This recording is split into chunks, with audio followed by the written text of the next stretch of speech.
Secret of சமையல். இன்னைக்கு நாம் பார்க்க போகிறது ரொம்ப சூப்பரான டேஸ்டியான ஒரு காடை ஃப்ரை.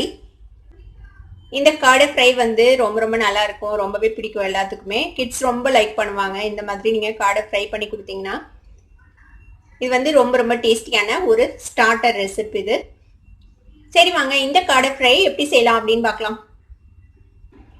காடை ரோஸ்ட்டுக்கு வந்துட்டு நான் 2 காடை எடுத்திருக்கிறேன். காடை வந்துட்டு நல்லா க்ளீன் பண்ண அப்புறம் கொஞ்சமாக வினிகரும் மஞ்சள் பொடியும் போட்டு க்ளீன் பண்ணி நல்லா கழுவி எடுத்து வச்சுருக்கேன்.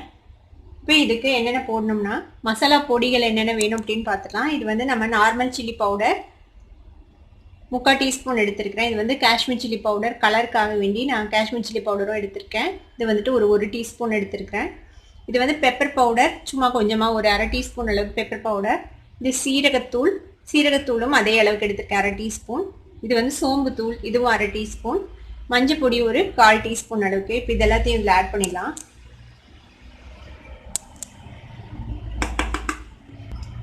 இது ஒரு 1/2 டீஸ்பூன் அளவுக்கு இஞ்சி பூண்டு பேஸ்ட் போட்டுக்கோங்க. இது வந்து கார்ன்ஃப்ளவர் பவுடர், இது வந்துட்டு ஒரு 3 டீஸ்பூன் எடுத்துருக்கிறேன். இது மைதா மாவு, இது வந்துட்டு ஒரு 1/2 டீஸ்பூன். எவ்வளோ கார்ன்ஃப்ளவர் போட்டுறோமோ இல்லை பாதி அளவு மைதா மாவு, 1/2 டீஸ்பூன் அளவுக்கு மைதா மாவு. இதுக்கு தேவையான அளவுக்கு உப்பு சேர்த்திக்கலாம். இப்போ இதில் கொஞ்சமாக தண்ணி விட்டு இதை நல்லா மிக்ஸ் பண்ணிக்கலாம். தண்ணி ரொம்ப விட்டுறாதீங்க, கொஞ்சமாக விட்டு மிக்ஸ் பண்ணிக்கோங்க.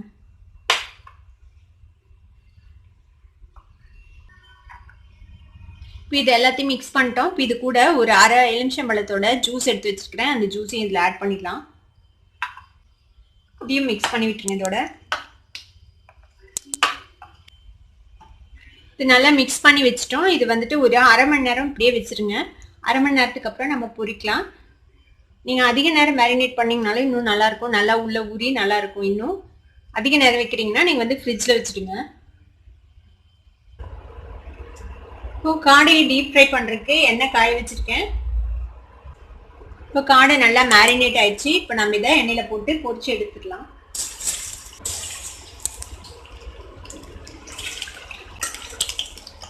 இது 2 சைடும் நல்லா திருப்பி விட்டு நல்லா ஃப்ரை பண்ணி எடுத்தீங்கன்னா நம்மளோட காடை ஃப்ரை ரெடி ஆகிடும். இது சீக்கிரம் ஃப்ரை ஆகிடும், ரொம்ப நேரம்லாம் ஆகாது, ஒரு 5 மினிட்ஸ் ஆகும் ஃப்ரை ஆகிறதுக்கு.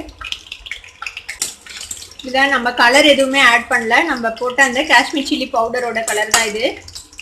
உங்களுக்கு தேவைப்பட்டுச்சுன்னா பிரைட்டாக வேணும் அப்படின்னு நினச்சிங்கன்னா நீங்கள் ஃபுட் கலர் ஆட் பண்ணிக்கோங்க.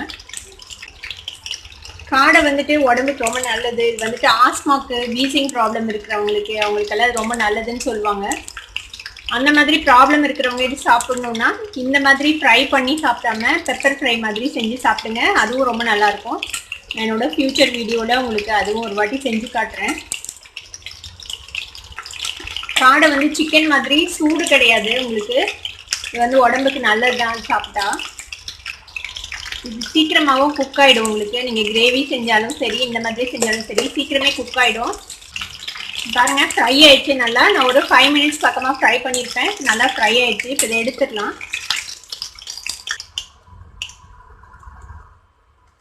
இப்போ இதை எடுத்து ஒரு டிஷ்யூ பேப்பர் மேலே வச்சிடலாம்.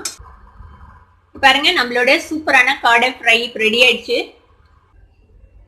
இந்த சூப்பரான காடை ஃப்ரையை நீங்களும் உங்கள் வீட்டில் ட்ரை பண்ணி பார்த்துட்டு எப்படி இருந்தது அப்படின்னு எனக்கு கமெண்ட்ஸில் ஃபீட்பேக் கொடுங்க. இந்த வீடியோ உங்களுக்கு பிடிச்சிருந்தா சப்ஸ்கிரைப் பண்ணுங்க, பக்கத்தில் இருக்கிற பெல் ஐகானை கிளிக் பண்ணுங்க. அப்போ தான் என்னோட நோட்டிஃபிகேஷன்ஸ் உடனே உங்களுக்கு வந்து சேரும். லைக் பண்ணுங்க, ஷேர் பண்ணுங்க. தேங்க்யூ ஃபார் வாட்சிங் this video viewers. Bye bye.